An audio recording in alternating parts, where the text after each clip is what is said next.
Why Firefly crews didn't have eyebrows. Today, we're telling the story of the legendary Sherman Firefly, the big cat killer. You'll see how and why it was created, and how its crews fought the most feared tank units in World War II. Let's begin. The problem. World War II saw massive advancements in tanks and their production. However, there were moments when a technology so far ahead of its counterparts emerged that the opposing side had to act immediately. This is exactly what happened to the Allies when they encountered the German Tiger and Panther tanks. Although fewer in number, these tanks had armor and firepower far superior to anything the Allies had at the time. Developing a completely new tank and gun to counter them from the ground up took time, and the Allies immediately needed something to plug the gap. When the Tiger I first appeared in Tunisia, the only Allied weapon capable of effectively destroying it at range was the British 17-pounder towed anti-tank gun.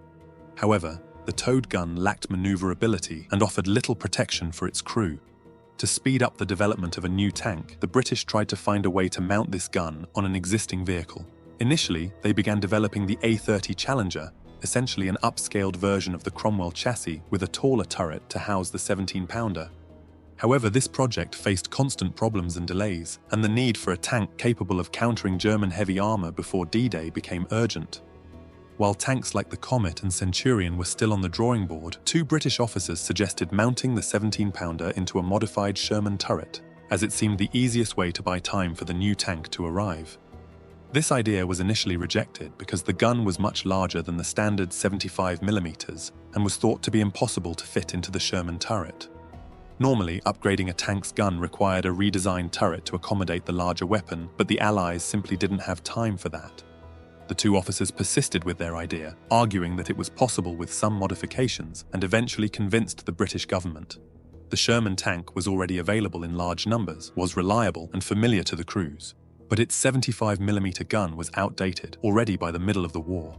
Even against the Panzer IV, the Sherman struggled to penetrate its frontal armor at ranges where the Panzer could easily destroy it. This became even more apparent with the arrival of the Tiger and Panther tanks.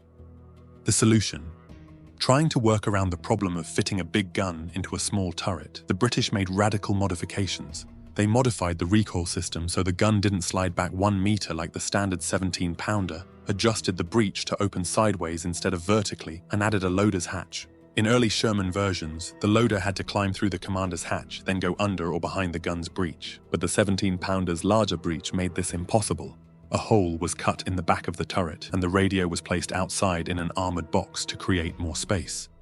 Eventually, they managed to cram the 17-pounder into a Sherman turret. In addition to balancing the gun and turret and making numerous other small adjustments, they had to solve the issue of ammunition storage since the shells were longer. The bow machine gunner's position was removed, making room for 14 extra shells. Conversion also reduced the tank's ammunition capacity from 90 to 75 rounds, with only 23 being readily available, while the rest were harder to reach. The Sherman Firefly was born. While it had significantly better anti-armor capabilities, it initially struggled with high explosive shells, which were less effective than those used by the standard 75mm Sherman. The rate of fire was also slower due to its more cramped interior and larger rounds. Some questioned whether the Firefly could survive on the battlefield against German heavy tanks, given its relatively thin armor and high profile, but the urgency of the situation left little room for debate. By late 1943, trials proved it worked, so the British began converting Shermans into Fireflies at a rapid pace in preparation for Operation Overlord. A little over 300 Fireflies were ready for D-Day and their trial by fire. Now, let's quickly explain some things about the gun so you can better understand its performance in combat. The Firefly's gun was the reason for its name, as it produced a powerful, bright muzzle flash when fired. It was the most powerful British tank gun of the war, with better penetration even than the Tiger's 88. It had a muzzle velocity of 1,200 meters per second, penetrate 150mm of armor at 1,000 meters using APCBC rounds, and with APDS rounds, it could penetrate an astonishing 233mm. For comparison, the Sherman's 75mm gun could penetrate just 60mm of armor at the same distance.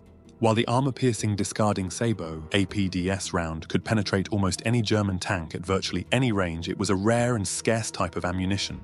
Additionally, wartime production shells had issues with accuracy, and the 50mm penetrator caused less internal damage to tanks than APCBC rounds. However, the flash and extreme muzzle velocity came with a set of problems for the crew and everyone around them. Let's start with the lack of eyebrows issue. While it might sound like a soldier's anecdote, it wasn't made up. The 17-pounder was a semi-automatic gun, meaning it automatically opened the breech and ejected the spent casing after firing, producing a significant backblast.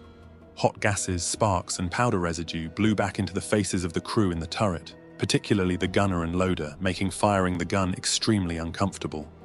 The bright muzzle flash could temporarily blind the crew, and the muzzle brake, which directed gases backward and sideways, kicked up clouds of dust and debris, making it difficult for the gunner to see the round's trajectory and where it fell. Gunners were instructed to blink when firing and rely on the commander to observe the round's impact.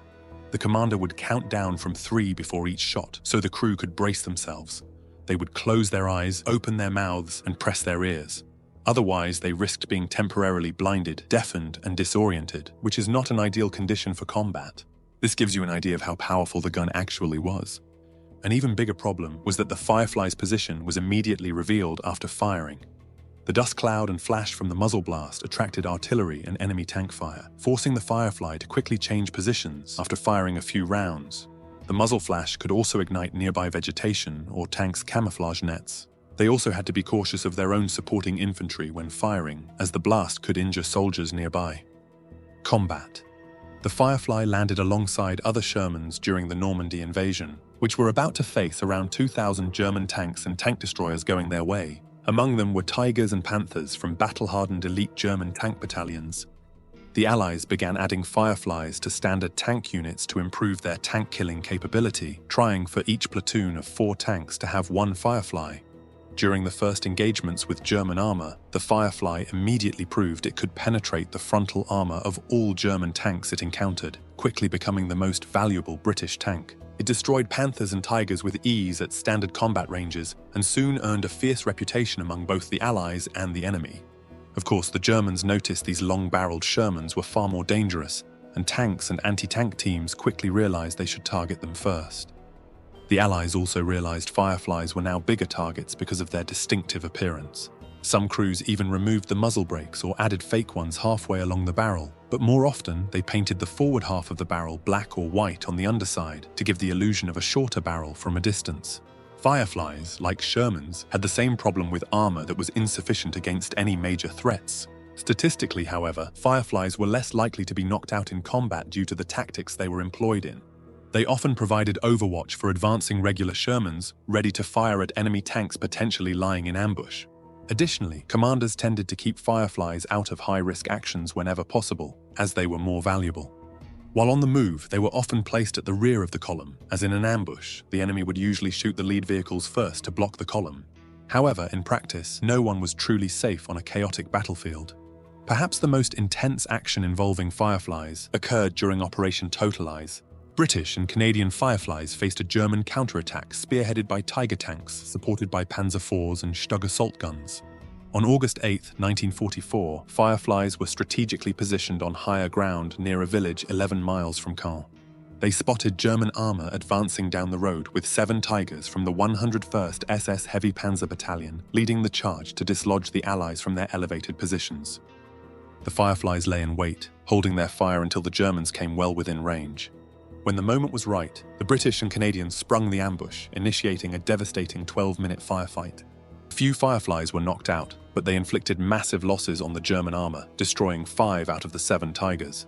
Among them was the Tiger commanded by the famous SS tank ace Michael Wittmann, who was killed when a Firefly shell struck the upper hull of his Tiger, igniting its onboard ammunition in a catastrophic explosion that killed the entire crew.